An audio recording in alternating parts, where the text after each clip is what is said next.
நம்ம இன்னைக்கு பார்க்க போகிறது பஞ்சமகா புருஷ யோகத்தில் ஒன்று. இதுக்கு காரணகர்த்தா செவ்வாய்.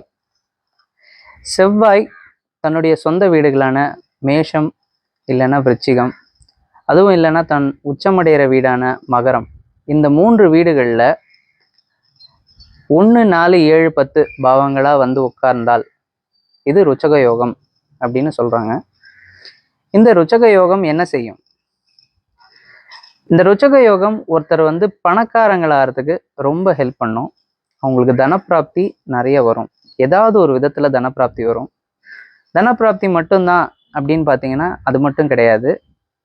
அவங்களுக்கு நல்ல தேக ஆரோக்கியம் இருக்கும். இந்த யோகத்தினால கிடைக்கிற ஒரே ஒரு டவுன் சைட், அவங்களுக்கு தாங்குற அந்த அகம்பாவம் இருக்கும். காசும் இருக்குது, நல்ல உடல் பலமும் இருக்குன்னா அகம்பாவம் தானாக வரும். அதெல்லாம் வந்து தடுக்கவே முடியாது. அதை இல்லாமல் பார்த்துக்கிறது தான் நம்மளை அடுத்த கட்டத்துக்கு எடுத்து செல்லும். இந்த ருச்சக யோகம் உங்கள் ஜாதகத்தில் இருந்ததுன்னா கமெண்ட்ஸில் சொல்லுங்கள். இது உங்கள் Dharapuram astro research and academy. நான் உங்கள் மகாதேவன். மேலும் இது போன்ற தகவல்களுக்கு like, share, subscribe and follow. மீண்டும் சொல்லுங்கள்.